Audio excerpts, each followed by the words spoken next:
Assalamualaikum warahmatullahi wabarakatuh. Alhamdulillahi rabbil alamin. Wa bihi nasta'in ala umurid dunya waddin. Wassalatu wassalamu ala ashrafil anbiya'i wal mursalin. Wa ala alihi wa ashabihi والتابعين لهم بإحسان إلى يوم الدين أما بعد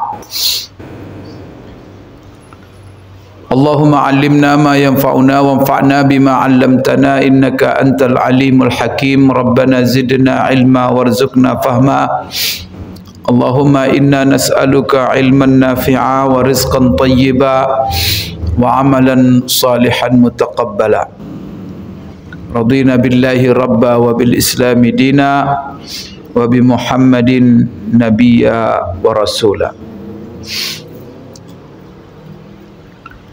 قال الله تعالى في كتابه الكريم أعوذ بالله من الشيطان الرجيم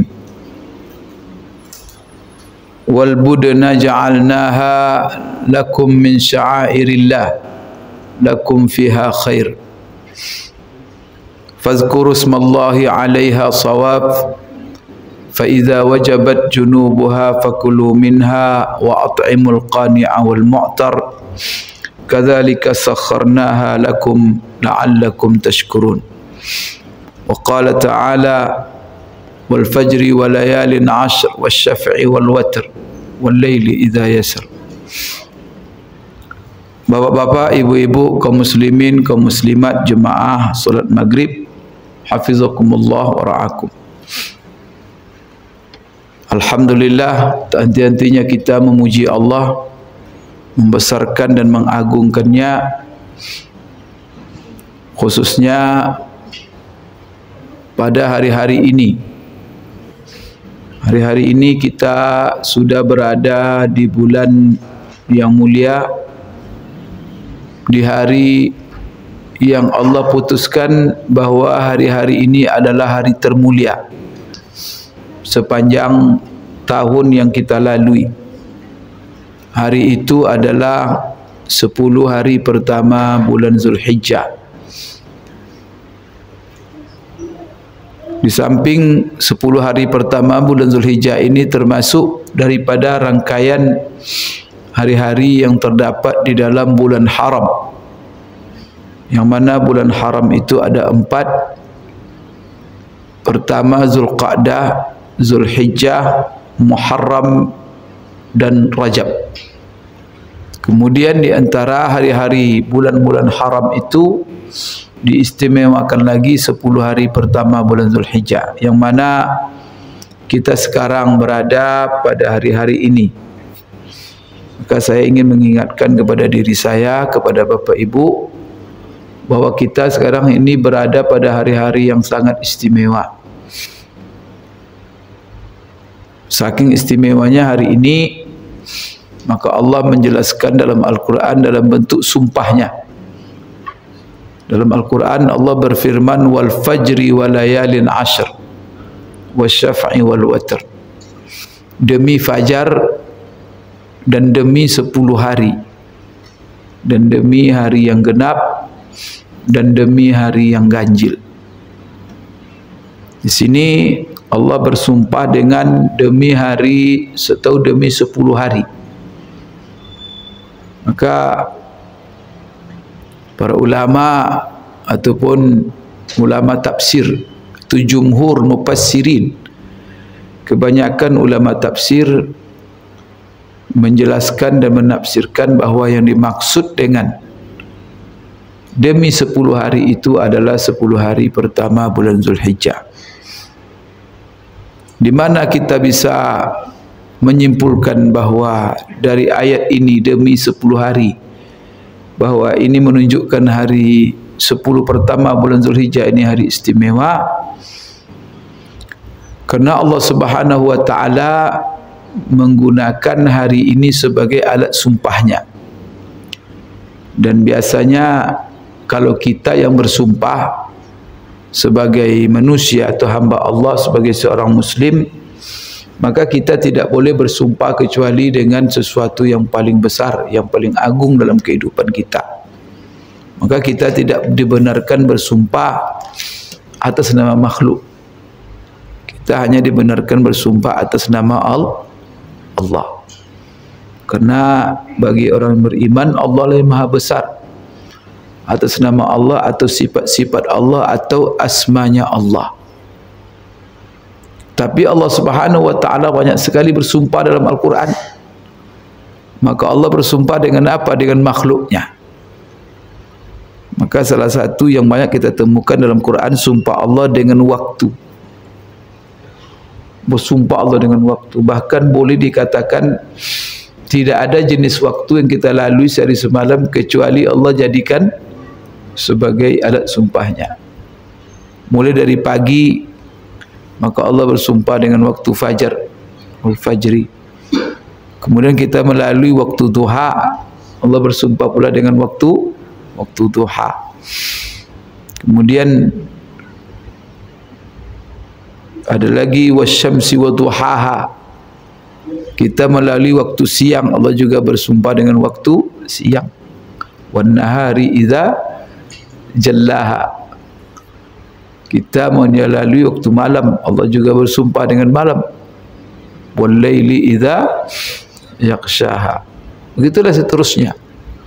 Dan Allah bersumpah dengan waktu secara umum seperti wal asri. Kenapa banyak sekali Allah bersumpah dengan waktu? Berarti Allah ingin menunjukkan kepada kita pentingnya waktu dalam kehidupan kita. Dan jangan kita menyia-nyiakan waktu. Dan salah satu waktu yang Allah jadikan bersumpah seperti 10 hari. Maka hari-hari ini adalah hari-hari yang penting dan hari-hari yang istimewa. Dalam Al-Quran, Allah juga mengkhususkan 10 hari Zulhijjah ini khusus untuk berzikir, memperbanyak zikir. Yaitu di dalam ayat Allah berfirman, wa adzin fin nasi bil hajji ya'tuka rijala wa ala kulli dhamirin ya'tina min kulli fajjin amiq liyashhadu manafi'a lahum wa yadhkuru ismallahi fi ayyamin ma'lumat ala ma razaqahum min bahimatil an'am. Itu artinya adalah wa adzin fin nasi bil hajj. Kumandangkan oleh engkau wahai Ibrahim azan haji kepada seluruh manusia. Panggil seluruh manusia untuk haji ke Baitullah ini. Itu ketika Nabi Ibrahim selesai membangun Ka'bah, diperintahkan oleh Allah dia untuk memanggil semua manusia datang ke Ka'bah untuk haji. Ya'tuka rijala, mereka pasti datang kepadamu dengan berjalan kaki. Kemudian ada yang datang lagi dengan berbagai macam kenderaan. Datang mereka dari berbagai penjuru yang jauh. Apa gunanya mereka datang? Salah satunya liyashhadu manafi'a lahum, supaya mereka mendapatkan berbagai macam manfaat bagi kehidupan mereka. Kemudian juga Bapak Ibu sekalian, wa yazkuru ismallah, dan agar mereka mengingat, menyebut, berzikir, mengagungkan asma Allah. Fi ayyamin ma'lumat, pada hari-hari yang telah ditentukan. Apa hari-hari yang ditentukan di sini? Ulama tafsir juga menjelaskan hari-hari itu maksudnya adalah hari 10 pertama bulan Zulhijjah. Itulah di antara tafsirnya. Berarti di sini Allah memerintahkan kita untuk banyak-banyak berzikir, mengagungkannya di 10 hari pertama bulan Zulhijjah. Padahal yang namanya zikir Bapak Ibu sekalian kapan saja waktunya, dan bahkan disuruh kita berzikir banyak-banyak. Tapi dikhususkan ini fi ayyamin ma'lumat, hari-hari yang telah ditentukan. Berarti kalau Allah memilih hari-hari tertentu untuk memperbanyak zikir kepadanya, berarti waktu-waktu itu istimewa. Rasulullah sallallahu alaihi wasallam juga menjelaskan kepada kita bagaimana keistimewaan 10 hari pertama bulan Zulhijjah ini. Di antaranya Rasulullah dalam sebuah hadis menjelaskan afdalu ayyamid dunya ayyamul ashr. Hari-hari di dunia ini yang paling afdal adalah 10 hari pertama bulan Zulhijjah. Ini di antara hadisnya. Kemudian di dalam hadis yang lain, Bapak Ibu sekalian, Rasulullah SAW mengatakan ma min ayyamin al-amalu salihu fihinna ahabbu ilallah min hadhil ayyamil ashr. Tidak ada hari-hari yang paling disukai oleh Allah amal soleh kita di dalamnya seperti 10 hari pertama bulan Zulhijjah. Maka hadis ini menjelaskan kepada kita amal soleh yang paling afdal kita lakukan di 10 hari pertama bulan Zulhijjah. Maka apapun jenis amal, maka paling afdal kita lakukan di waktu 10 hari pertama bulan Zulhijjah. Ini mengingatkan kepada kita Bapak Ibu sekalian, supaya hari-hari ini kita isi dengan berbagai macam amal soleh. Baik, apa saja amal-amal yang kita perlu isi? Salah satunya memperbanyak zikir tadi. Maka di dalam sebuah hadis Rasulullah sallallahu alaihi wasallam mengatakan fa'aksiru fihinna bitakbir wat tahlil wat tahmid. Apa artinya ini wat tasbih? Perbanyaklah oleh kamu di hari-hari 10 pertama bulan Zulhijjah itu bertasbih, takbir, tahlil dan tahmid. Maka salah satu zikir Bapak Ibu yang disunatkan mulai dari tanggal 1 Zulhijjah ini, sebagaimana yang diriwayatkan dari Abu Hurairah, kemudian Abdullah ibn Umar, mereka itu apabila sudah masuk bulan Zulhijjah ini, kebiasaannya tiap hari dia keluar ke pasar. Itu Abu Hurairah dan juga Abdullah bin Umar. Jadi kalau dia keluar ke pasar, maka di tengah-tengah pasar itu takbiran dia. Takbiran Abu Hurairah dengan mengatakan Allahu Akbar, Allahu Akbar, La ilaha illallah, Allahu Akbar, Allahu Akbar walillahil hamd. Sehingga di tengah pasar itu dia bertakbir dan seluruh orang yang di pasar itu mengikuti takbir Abu Hurairah. Sehingga Bapak Ibu sekalian goncang pasar itu dengan takbiran. Maka itulah sebagian ulama mengatakan disunatkan takbiran itu sebenarnya dari awal bulan Zulhijjah. Tapi sifat takbir itu mutlak. Apa itu mutlak? Di mana saja kita bertakbir, di pasar, di tempat-tempat umum, dan diangkatkan suara. Ini dasarnya sahih sebenarnya. Tetapi kalau kita lihat di mana-mana tak ada orang mengamalkannya.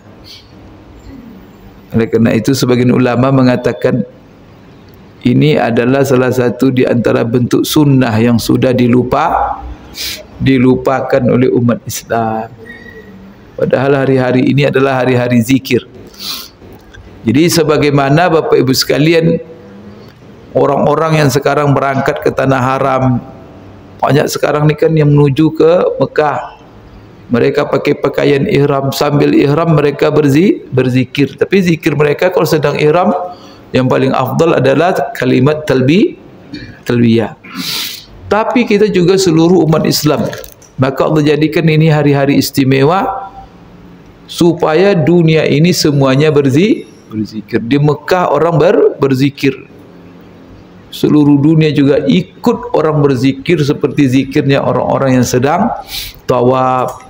Karena sini sekarang ni kan ada yang berangkat dari tempat ihram mereka kan, dari pakaian ihram, di jalan ada yang bertalbiyah. Sekarang ni banyak orang yang sedang tawaf, dan tawaf itu mereka tak berhenti berzikir. Kemudian setelah tawaf sa'i. Karena kalau dia datang awal, biasanya banyak yang mengambil haji tamattu'. Tamattu' itu umrah dulu baru haji. Maka mereka sekarang ada banyak yang sa'i. Sa'i apa isinya? Zikir. Sambil-sambil sa'i diam aja enggak. Tapi di sela-sela berjalan kita antara Safa dan Marwah diisi dengan macam-macam zikir. Kemudian juga yang sedang tawaf, maka di situ kita banyak berzikir dan berdoa. Umat Islam juga seluruh dunia ikut berzikir. Maka hari-hari ini Allah jadikan hari paling istimewa. Kenapa? Karena ini hari-hari berzikir. Jadi yang berzikir itu bukan di Mekah saja, tapi kita semuanya di seluruh penjuru dunia juga ikut berzikir. Maka inilah amalan Bapak Ibu yang paling afdal. Maka Allah kepengen di hari-hari ini supaya bumi ini isinya menyebut namanya, mengagungkannya. Dan itulah salah satu tujuan cipta Allah menciptakan kita, supaya kita menyembah kepadanya. Menyembah itu apa? Membesarkannya. Kita hinakan diri kita di hadapannya dan kita agungkan dia. Maka dalam solat itu kalimat paling banyak kita baca Allahu Akbar, Allahu Akbar. Allahu Akbar, Allahu Akbar. Kan mengagungkan Allah. Itu diantaranya. Kemudian diantara ibadah yang kita dianjurkan Bapak Ibu sekalian dari tanggal 1 Zulhijjah ini adalah ibadah puasa. Ibadah puasa ini dianjurkan kita melaksanakannya dari tanggal 1 sampai tanggal 9. Kalau bisa. Karena hari-hari ini memang hari-hari mulia. Dianjurkan puasa pertama sekali karena dia bulan haram. Zulhijjah itu kan termasuk bulan haram. Bulan haram itu adalah bulan yang mana kita afdal puasa. Maka Rasulullah mengatakan, apa kata beliau di dalam masalah puasa bulan haram? Afdalus siyami ba'da Ramadan siyam syahrillahil muharram. Bahwa puasa yang paling afdal setelah Ramadan, puasa di bulan-bulan haram. Kemudian di bulan haram itu lagi 10 hari pertama Zulhijjah bulan haram. Maka kalau kita ambil saja bulan haram, maka kita puasa. Kemudian Rasulullah menjelaskan lagi khusus 10 Zulhijjah pertama. Ma min ayyamin al-amalu salihu fihinna ahabbu ilallah min hadhil ayyamil ashar. Tidak ada amal salih yang paling dicintai Allah kita lakukan seperti amal salih di 10 hari pertama bulan Zulhijjah. Salah satu amal salih yang paling afdal itu adalah puasa. Oleh kerana itu Bapak Ibu, ini ada hadis sahih. Maka kita dianjurkan puasa di bulan ini. Ditambah lagi walaupun hadis ini dipermasalahkan oleh sebagian ulama hadis dari sisi kehujaannya, yaitu dari Hafsah. Hafsah, siapa itu Hafsah? Istrinya Rasulullah sallallahu alaihi wasallam. Istri Rasulullah sallallahu alaihi wasallam menceritakan, yaitu Hafsah, ada 3 macam puasa yang tidak pernah ditinggalkan Rasulullah. Jarang tinggalkan Rasulullah. Apa ibadah puasa yang 3? Pertama adalah puasa 9 hari pertama bulan Zulhijjah. Jadi puasa 9 hari pertama. Hari ke-10 boleh puasa? Kan tak boleh puasa. Kerana hari ke-10 adalah hari Raya Idul Adha. Itu hari makan minum. Kemudian yang kedua adalah puasa Ashura. Yang ketiga adalah puasa Bapak Ibu sekalian 3 hari setiap bulan. Ini 3 macam puasa yang disebutkan oleh Hafsah. Maka berdasarkan hadis ini, di antara ulama menjelaskan bahawa disunatkan puasa tanggal 1 sampai tanggal 9. Mungkin Bapak Ibu ada mendengar juga, mungkin sebagian ustaz ceramah atau membaca di internet atau di YouTube bahawa ada yang mengatakan bahawa puasa tanggal 1 sampai tanggal 9 atau sampai tanggal 8 itu bid'ah katanya. Itu tidak disunahkan. Yang disunahkan itu hanya pada tanggal 9 saja. Atau bagaimana itu kira-kira? Apa dasar mereka? Bapak Ibu sekalian, memang ada pendapat yang seperti itu. Tetapi kalau kita merujuk kepada buku-buku fikih, kemudian juga syarah-syarah hadis, tak pula ada kalau saya sendiri dari nukilan ulama-ulama, tak ada saya dapatkan siapa yang berpendapat dari ulama-ulama muktabar bahawa puasa tanggal 1 sampai 9 itu tidak disunnahkan, atau yang mengatakan itu bid'ah, kecuali orang-orang ataupun fatwa-fatwa yang muncul zaman sekarang. Yang tiba-tiba mengatakan bahawa puasa 9 itu bid'ah. Tapi kalau ulama-ulama dulu yang muktabar, apalagi ulama daripada mazhab yang 4, tak ada itu mereka mengatakan bid'ah puasa tanggal 1 sampai tanggal 9. Kalau buku-buku fikih itu kita rujuk, seluruh ulama itu dalam 4 mazhab menjelaskan ketika mereka menjelaskan puasa 9 Zulhijjah bahawa puasa hari ke-9, bukan 9 hari pertama Zulhijjah itu disunatkan. Bahkan Imam Nawawi mengatakan wayundabu saumuha atau wayastahubbu saumuha istihbaban syadida. Itu kata Imam Nawawi. Apa artinya itu? Disunatkan puasa hari ke-9 itu istihbaban sadida. Artinya dengan sunat yang sangat disunatkan. Itulah bahasanya itu. Sangat dianjurkan puasa pada 9 hari pertama bulan Zulhijjah. Begitu juga kalau rujuk ulama-ulama dalam setiap mazhab, mereka mengatakan disunatkan. Saya sudah membaca di dalam 4 mazhab itu nukilan, boleh dikatakan mereka sepakat ulama mazhab yang 4 itu, tapi tidak sampai Bapak Ibu kepada tahap namanya ijma', sepakat ulama semuanya. Apa yang menjadi dasar? Yang menjadi dasar adalah ada hadis Aisyah. Hadis ini ada dalam Sahih Bukhari.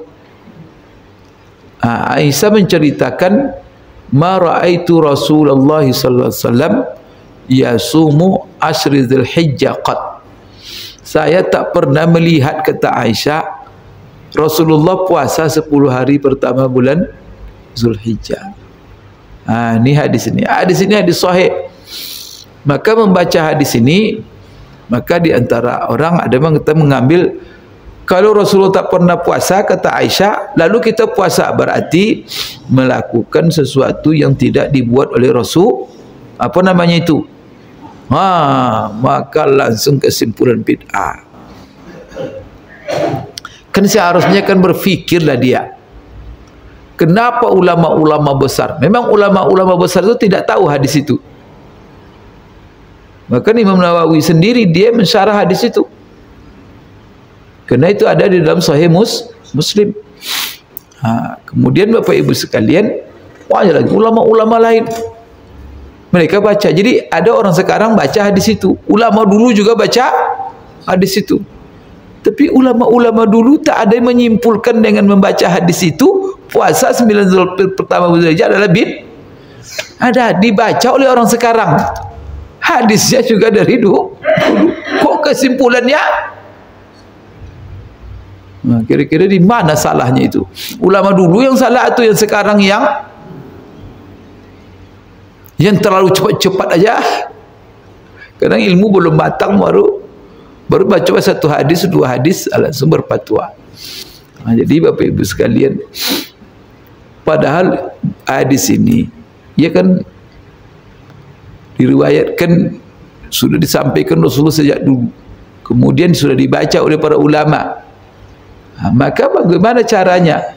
Caranya yang paling tepat rujuk saja kesimpulan para ulama itu. Apalagi yang menyimpulkan itu bid'ah, entah ulama dia tidak, itu jadi masalah. Kadang-kadang dia diangkat jadi ulama oleh orang-orang awam saja. Tetapi ulama-ulama muktabar tak ada satu pun yang mengatakan bid'ah. Malah Imam Nawawi mengatakan, masa dia sendiri yang tahu hadis itu, dia yang mensyarah hadis itu, kemudian kesimpulannya disunatkan puasa, sangat disunatkan puasa tanggal 1 sampai tanggal 9. Apakah kita sebut Imam Nawawi melawan sunnah? Kenapa Imam Nawawi tidak menyimpulkan bid'ah? Karena Rasulullah tidak dilihat oleh Aisyah. Maka di sini Bapak Ibu sekalian, sebab kalau dipatwakan nanti itu puasa adalah bid'ah, nanti bertentangan dengan hadis-hadis yang lain. Yang mana walaupun tidak secara khusus, tapi ada hadis umum seperti tadi itu dalam Sahih Bukhari.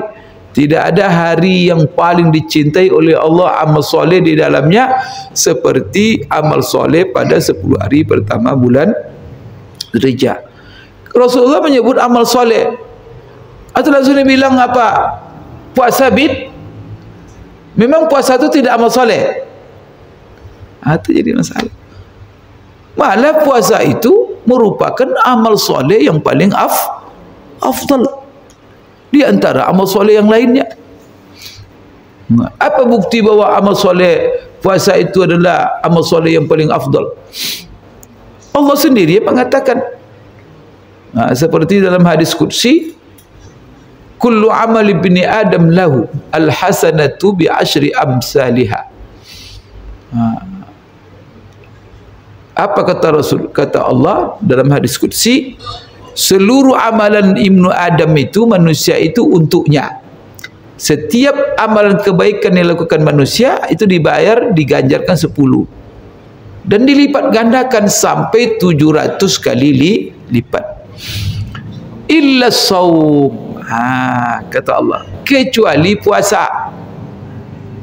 Maka puasa itu fa innahu li,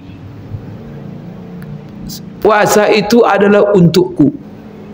Jadi kalau amal kita yang lain itu Allah nisbatkan kepada diri kita. Kullu amal ibni Adam lahu, untuk dia. Tapi kalau puasa, kata Allah untukku. Dinisbatkan Allah puasa kita ini kepada dirinya. Itu kan luar biasa itu. Kalau sesuatu itu Allah nisbatkan kepada dirinya, berarti sesuatu itu besar. Ni masjid ini, kenapa masjid ini adalah tempat mulia, tempat suci ni? Kerana tempat ini Allah nisbatkan kepada dirinya. Maka di antara nama tempat ini bukan selain masjid, Baitullah, rumah Allah atau istana Allah. Siapa yang menisbatkan itu kepada Allah? Allah sendiri dalam Quran, Rasulullah sendiri. Maka ini namanya Baitullah, ini rumah Allah. Kenapa Allah nisbatkan masjid ini, tempat ini kepada dirinya? Kenapa? Dengan itu Allah memuliakan tempat ini. Maka seperti dalam hadis, majtama'a qaumun fi baitin min buyutillah, tidak ada sekelompok orang berkumpul dalam satu rumah daripada rumah Allah. Rumah Allah namanya. Kemudian dalam Al-Quran, fi buyutin azinallah an turfa'a wa yuzkara fiha ismuh. Jadi di rumah, rumah itu di rumah-rumah Allah yang mana Allah perintahkan kita untuk meninggikannya. Maka ketika tempat ini dinisbatkan kepada Allah, maka Bapak Ibu sekalian, tempat ini menjadi mulia.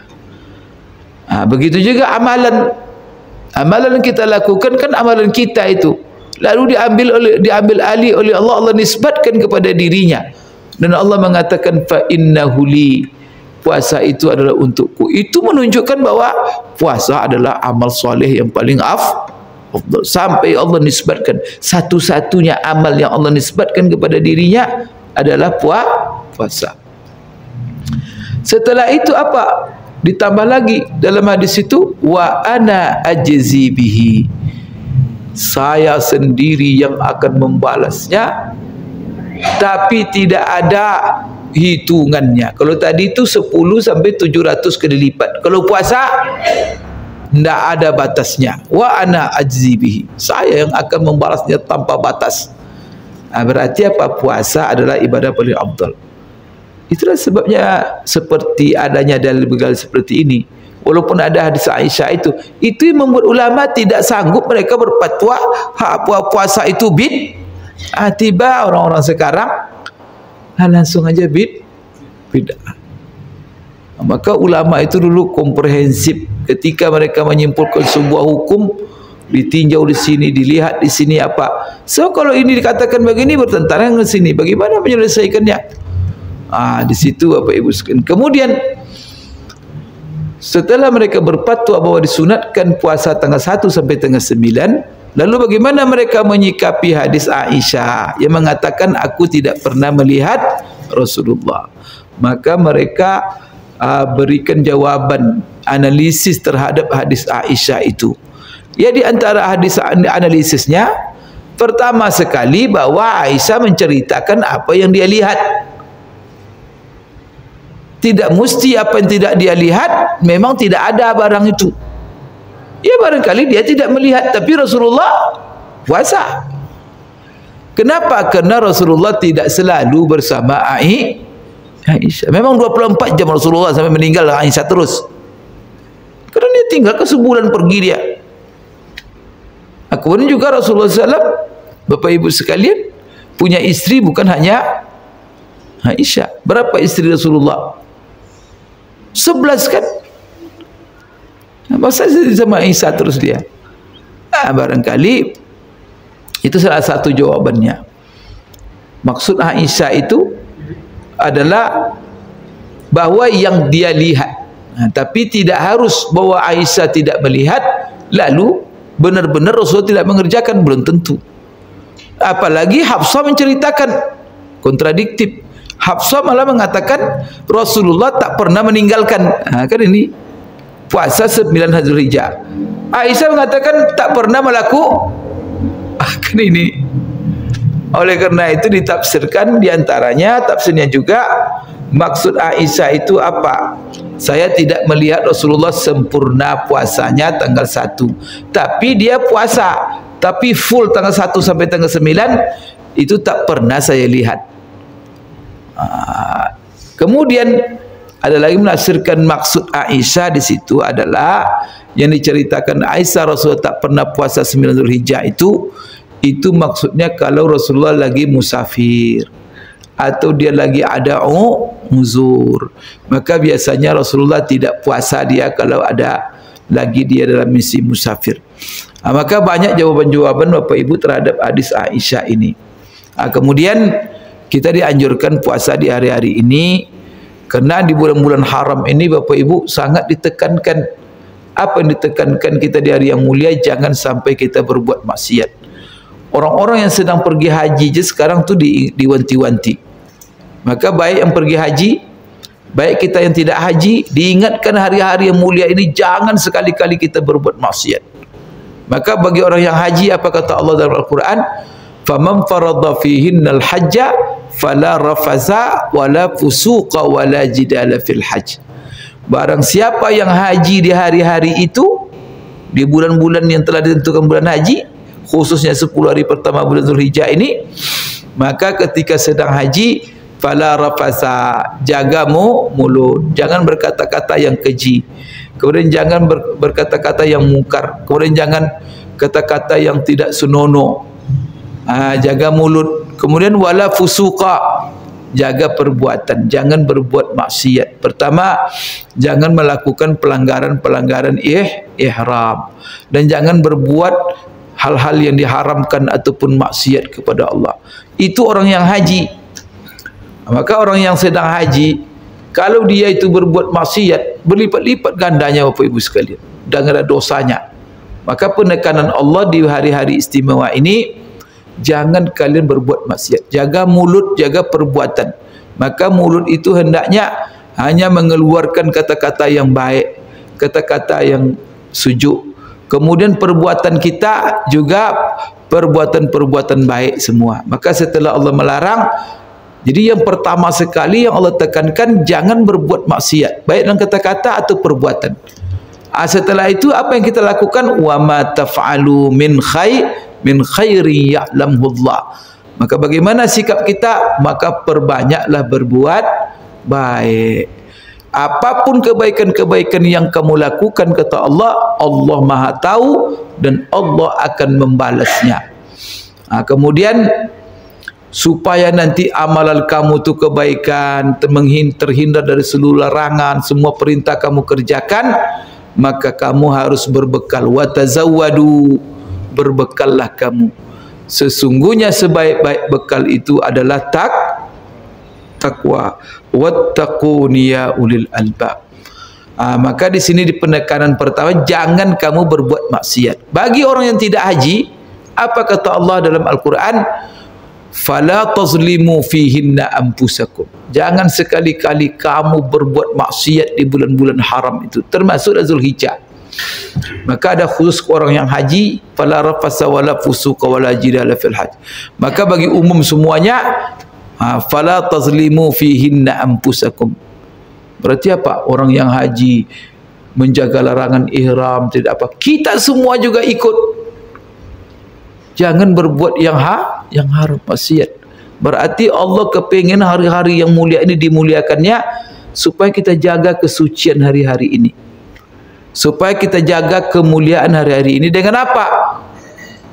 Dengan hari-hari waktu-waktu ini Bapak Ibu sekalian, kita bersihkan perbuatan kita, diri kita dari segala perbuatan maksiat. Berarti apa?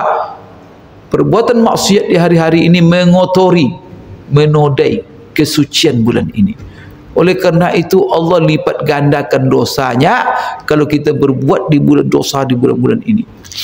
Kemudian bentuk memuliakan hari-hari ini dengan apa? Memperbanyak amal soleh. Itu yang Allah inginkan. Supaya waktu-waktu ini satu sisi kita hindari mengotorinya dengan maksiat, tapi apa? Kita hiasi seluruh waktu ini dengan amal soleh macam-macam. Maka sebagaimana dosa tadi dilipat gandakan, amal soleh juga dilipat gandakan pahalanya. Itulah keinginan Allah Subhanahu wa ta'ala kepada kita. Amal Bapak Ibu sekalian yang sangat dahsyat untuk menghindari kita daripada perbuatan maksiat, salah satunya adalah puasa. Maka puasa itu ibadahnya sudah afdal. Kemudian apa lagi fungsinya? Dia fungsinya Bapak Ibu, kalau orang puasa itu junnah. Maka dalam sebuah hadis Rasulullah mengatakan as-siyamu junnah. Puasa itu adalah benteng. Puasa itu adalah perisai. Benteng daripada apa? Benteng, membenteng diri manusia daripada segala bentuk maksiat. Jadi apa buktinya batu benteng dari maksiat? Rasulullah mengatakan, salah satu nasihat Rasulullah kepada anak-anak muda. Kalau anak muda itu biasanya nafsu memuncak, semua puncak, powernya muncak ketika dia masih muda. Ada anak muda yang sanggup menikah, sudah mandiri dan dia mampu menikah. Karena ada anak-anak muda yang dia belum mandiri, tak sanggup menikah, tapi nafsu juga sama. Maka bagaimana? Rasulullah mendorong, ya ma'syarasy syabab man istata'a minkumul ba'a falyatazawwaj. Hai anak-anak muda, siapa kamu yang sudah sanggup, mampu, menikahlah. Menikah itu adalah solusi supaya tidak terjerumus kepada perbuatan maksiat. Salah satunya Bapak Ibu sekalian zina, yang mana itu dosa yang keji. Salah satunya sekarang Bapak Ibu sekalian LGBT yang sangat berbahaya, yang merisihkan sekarang ini. Kita sedih juga Bapak Ibu, di hari-hari yang istimewa mulia ini kita mendengar maraknya LGBT ini. Dan maraknya LGBT itu pula di bumi Pekanbaru. Ini merisaukan kita. Sehingga Bapak Wali Kota di mana-mana memberi pengarahan, mengingatkan seluruh kita warga, tolong diperhatikan anak lingkungan kita. Ini LGBT ini penyakit Bapak Ibu sekalian. Nanti kalau seandainya terjerumus anak kita ke situ, hancur nanti. Kemudian itu perbuatan yang mana Bapak Ibu, perbuatan terlaknat, yang mana Allah sudah kisahkan dalam Al-Quran, yaitu kisah peristiwa umat Nabi Lut. Bagaimana Allah menyiksa mereka dengan siksa yang tidak ada yang Allah siksa orang-orang sebelumnya dan juga sesudahnya. Maka Allah menceritakan dosa-dosa umat-umat yang telah lalu. Allah turunkan Nabi untuk meluruskan mereka, tetapi mereka melawan. Sehingga apa? Allah beri pelajaran dan Allah siksa mereka di dunia ini. Allah bumi hanguskan mereka. Maka salah satu dosa umat yaitu dosa LGBT, yaitu umat Nabi Lut. Dalam 14 ayat Allah ceritakan itu, Bapak Ibu sekalian. Tapi sedih juga di hari-hari bulan-bulan haram ini kita mendengar Kota Pekanbaru marak LGBT, Bapak Ibu. Maka oleh kerana itu mari kita waspada, Bapak Ibu sekalian. Nanti orang-orang seperti anak-anak muda itu, nanti bahaya dia. Dia punya nafsu, iman tak ada, agama tak ada. Yang lebih parah, solat tak ada. Kalau dia solat je tak ada, ngaji tak ada, pergaulan bebas, apa tak dilakukannya Pak? Syaitan yang sama dia itu. Maka kita nanti anak-anak kalau sudah tak solat, dia tak peduli ngaji, tak peduli dia ke masjid. Itulah sebabnya apa pengarahan Rasulullah SAW. Diarahkan Rasulullah. Berarti apa? Rentan kena nafsu itu ada. Maka jangan pula dibilang bahawa apa itu kudrat. Ya, semuanya kudrat. Nafsu itu sendiri kudrat. Tetapi apa? Ada yang memperturutkan. Maka agama ini disuruh kita mengatur. Disuruh kita menekan hawa nafsu supaya jangan dia menyeberang atau keluar dari batas-batas yang telah ditentukan oleh Allah Subhanahu wa taala. Jadi bulan-bulan ini harus dijaga ini, bulan kesucian. Maka Allah kepengen ini bulan-bulan ini isinya zikir saja di seluruh dunia. Kemudian isinya amal soleh saja. Maka di antaranya puasa tadi menghindari. Maka anak muda tadi kalau dia tidak sanggup, maka hendaklah dia puasa. Kenapa? Kerana puasa itu adalah benteng. Sehingga nafsu dia yang memanas itu, belanja tak ada, kesanggupan nafkah tak ada, dan dia tidak puasa, bisa nanti menyimpang, menghalalkan segala cara. Itu yang Allah tidak inginkan, Allah haramkan. Maka apa solusinya? Maka anak muda seperti ini disuruh banyak puasa. Kerana dengan puasa nanti, Bapak Ibu, itu aliran nafsunya itu menurun. Itu apanya, suhunya menurun itu. Tapi kalau dia makan kenyang, apalagi makan daging terus, nafsunya naik. Solat tak pula, apalagi puasa, solat je tak ada. Maka disuruh dia banyak-banyak ibadah. Salah satu ibadah yang dahsyat membentengi orang dari maksiat, kata Rasulullah, adalah ibadah puasa. Betul itu. Dalam realita kita, kalau orang sudah puasa Pak, yang halal saja, makan nasi itu kan halal itu, tapi tak dimakannya. Minum juga tak diminum, padahal halal. Istri di rumah tak didekatinya, padahal halal.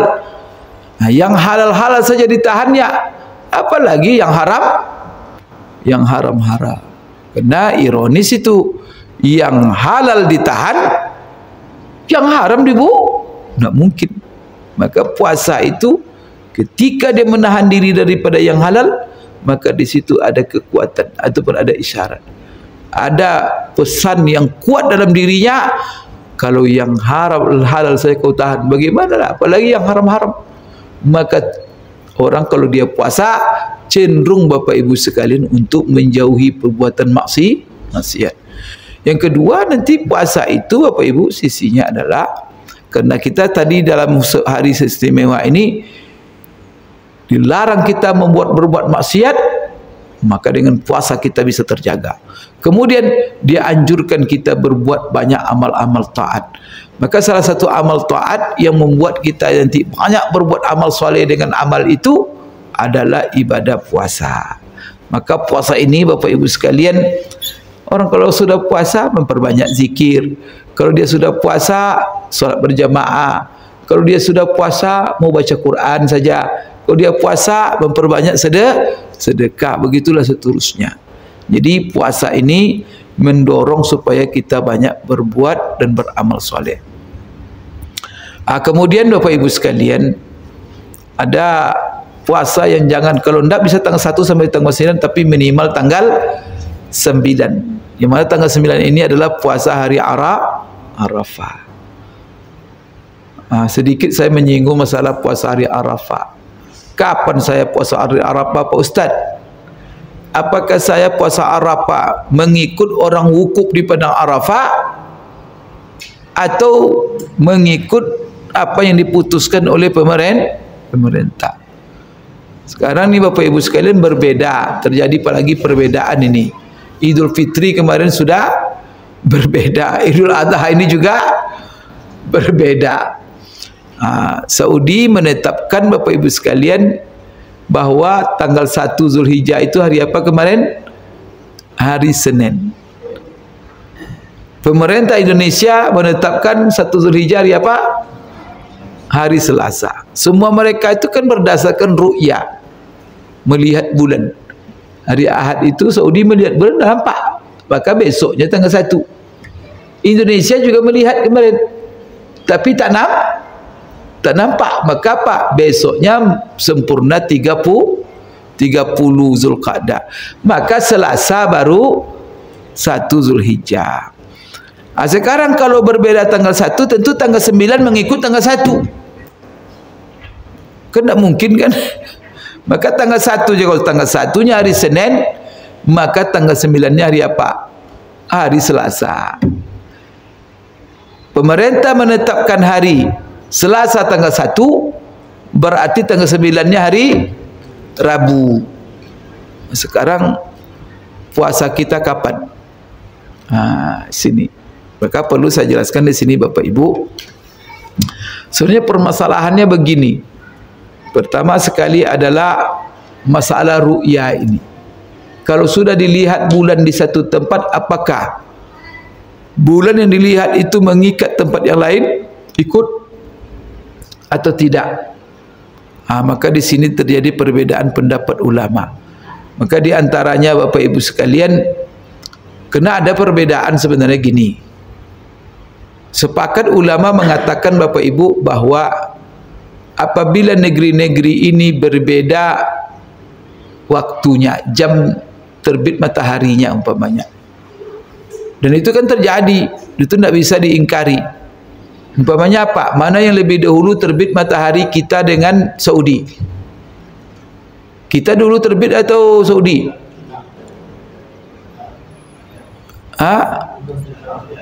Kita dulu. Kerana matahari terbit di barat atau di timur? Di timur. Kita mana yang lebih, Saudi atau timur, atau kita timur? Kita di timur. Maka kita kiblat kita ke barat. Berarti kita paling timur. Maka Bapak Ibu sekalian, matahari terbit kita dulu kita lihat. Saudi kapan terbit matahari? 4 jam setelah baru terbit matahari di sana. Sekarang kita ini dah maghrib ini. Saudi baru kita ini isanya. Saudi asar sekarang. Sekarang kita mengikut Saudi. Kan ada orang tu ikut Saudi, ikut di kita itu ikutan kita Mekah. Berarti kalau solat asar Mekah, solat asar pula kita di sini. Gitu. Jadi solat asar kita sama-sama nih, karena ngikut begitu. Ada orang yang berfatwa seperti itu. Kan tidak ada kan? Maka kalau perbedaan terbit matahari, semuanya mengatakan masing-masing ikut waktunya. Maka kita ikut sini, waktu Indonesia. Saudi ikut waktu Saudi. Nanti Amerika ikut waktu Amerika, Eropa ikut waktu Amerika, begitu seterusnya. Sekarang bulan. Bulan berbeda enggak terbitnya satu negeri ke negeri lain? Berbeda juga. Kalau matahari di sana sudah terbit, di tempat lain belum terbit. Itu salah. Bulan juga begitu. Tapi kalau bulan terbitnya di mana? Di barat atau timur? Di barat. Maka orang barat sudah melihat bulan. Kita di timur belum Maka itu selalulah Saudi itu lebih dahulu melihat bulan dari, karena mereka kan di barat. Nah sekarang Saudi sudah melihat bulan, kita belum melihat bulan. Nah, sekarang perbedaan ini, apakah perbedaan di dalam masalah matlak bulan, terbitnya bulan ini, itu berpengaruh kepada perbedaan-perbedaan waktu ibadah kita? Umpamanya apa? Karena Saudi lebih dulu melihat, maka 1 Zulhijjahnya hari Senin, dan kita yang belum melihat, maka kita hari Selasa. Apakah itu dianggap atau tidak? Maka di sini Bapak Ibu terjadi dua pendapat ulama. Kebanyakan ulama mengatakan perbedaan matlaknya bulan itu tidak berpengaruh. Maka di mana saja bulan dilihat, semuanya ikut walaupun di tempat mereka belum lihat. Gitu itu. Itu pendapat jumhur ulama. Hanafi, Maliki, Hambali. Yang tersendiri di sini hanya Imam Syafi'i. Kalau Imam Syafi'i tidak berpengaruh katanya. Kalau dilihat bulan di sana belum lihat di sini, ya berarti berbeda. Masing-masing ikut matlak bulan di tempatnya masing-masing. Maka fatwanya Imam Syafi'i, kalau Bapak bertanya, saya ikut Mekah ini puasa atau ikut Indonesia? Ikut Raja Saudi atau ikut Pak Jokowi?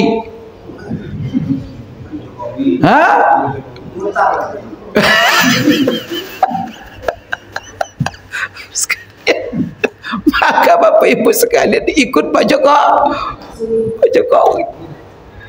Itu fatwa Imam Syafi'i. Maka Imam Syafi'i berfatwa dalam masalah matlak hilal ini, masing-masing negeri mengikuti ru'yahnya.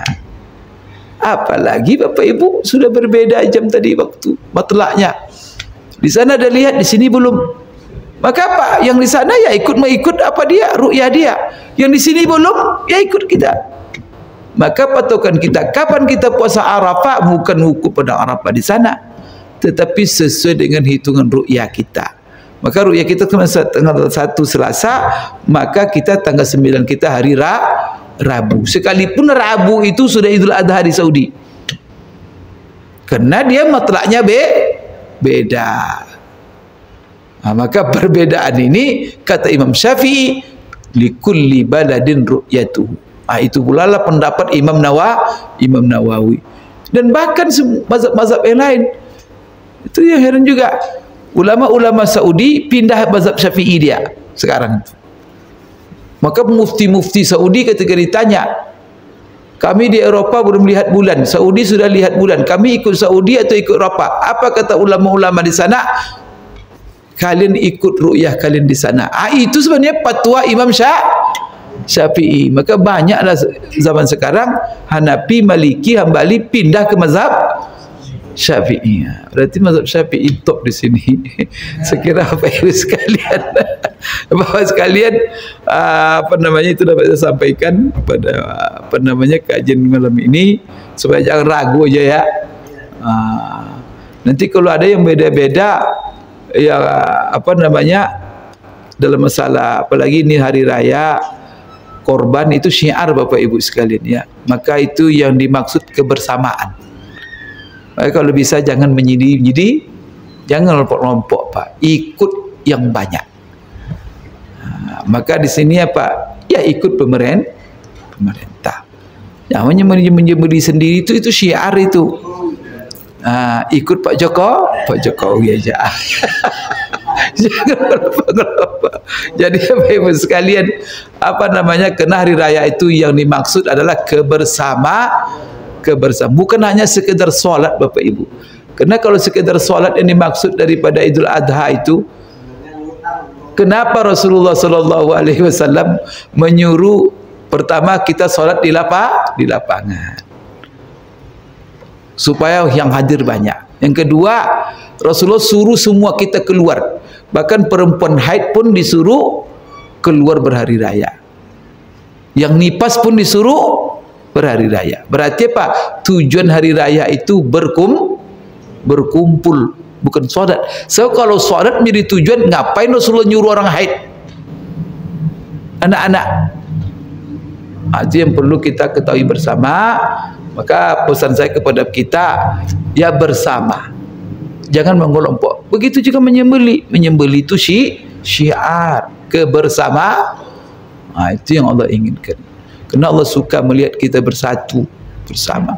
Ya mudah-mudahan Bapak Ibu, ya persatuan kesatuan umat Islam terjaga, dan hindari Bapak Ibu kita saling merendahkan, tapi saling menghormati dan memuliakan. Aku qouli hadza wa astaghfirullah li wa lakum.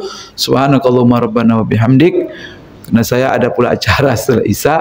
Subhanakallahumma rabbana wa bihamdik, asyhadu an la ilaha illa anta, astaghfiruka wa atubu ilaik. Assalamualaikum warahmatullahi wabarakatuh.